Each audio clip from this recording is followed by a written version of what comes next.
उत्तन के हजरत सैयद बालेशाह पीर दरगाह ट्रस्ट ने सरकारी जमीन पर कब्जा करके कांदल वन को नष्ट करके उधर दरगाह का जो है भव्य अवैध निर्माण किया था।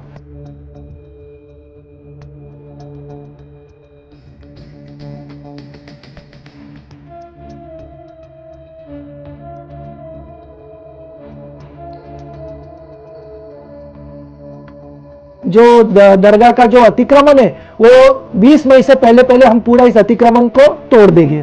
फिटनेस हुकूमत का अल्टीमेटम, बल्ले शाह पीर रहमतुल्लाह अलैह की दरगाह पर बुलडोजर चलेगा।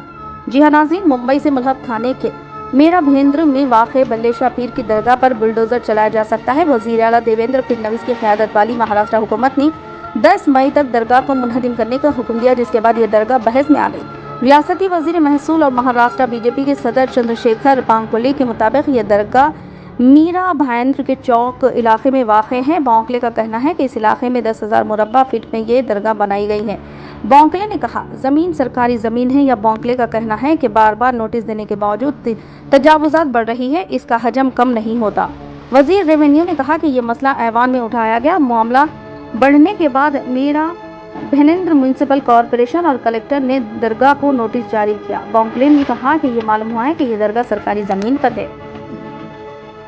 मीरा भाईंदर के उत्तन डोंगरी क्षेत्र में सरकारी ज़मीन सर्वे नंबर 2 और 37 इस सरकारी ज़मीन पर उत्तन के हजरत सैयद बालेशाह पीर दरगाह ट्रस्ट ने सरकारी ज़मीन पर कब्जा करके कांदल वन को नष्ट करके उधर दरगाह का जो है भव्य अवैध निर्माण किया था। इस विषय के विरुद्ध में मैं पिछले 3-4 वर्षों से संघर्ष कर रहा था। पूर्व में जब मेरी जानकारी में आया कि दरगाह ट्रस्ट ने उस सरकारी ज़मीन के 7/12 पर नाम चढ़ाने के लिए जो एप्लीकेशन की थी, तब मैंने उस एप्लीकेशन में हस्तक्षेप कर मेरी लिखित आपत्ति दर्ज करके स्ट्रॉन्ग ऑब्जेक्शन लॉन्च करके मैंने उनकी इस एप्लीकेशन को रिजेक्ट करवाया था तहसीलदार कार्यालय से। तत्पश्चात मैंने जो है तहसीलदार कार्यालय में और जिलाधिकारी थाने इनके कार्यालय में मैंने शिकायत दी कि दरगाह के अवैध निर्माण को तुरंत प्रभाव से तोड़ा जाए।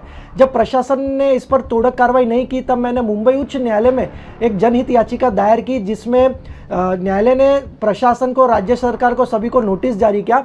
और नोटिस के बाद जो है प्रशासन ने, राज्य सरकार ने अपना एफिडेविट फाइल किया और उस एफिडेविट में उन्होंने ये माना कि जो दरगाह का जो निर्माण हुआ है पूरी तरह से अवैध है और वो सरकारी ज़मीन पर कब्जा करके किया गया है। नगर पालिका ने भी ये माना कि ये जो निर्माण हुआ है वो पूरी तरह से अवैध है और सरकारी जगह पर कब्जा करके किया है। लेकिन उसमें अभी जो है ऑर्डर आने से पहले एक बहुत बड़ी सफलता मुझे प्राप्त हुई कि राज्य सरकार ने जो है महसूल मंत्री चंद्रशेखर बावनकुले जी ने अभी हाल ही में अधिवेशन में विधान परिषद में ये घोषणा की कि जो दरगाह का जो अतिक्रमण है वो 20 मई से पहले पहले हम पूरा इस अतिक्रमण को तोड़ देंगे। और ये विषय जो है विधान परिषद में MLC एडवोकेट निरंजन डावकरे जी ने इस विषय को उठाया था।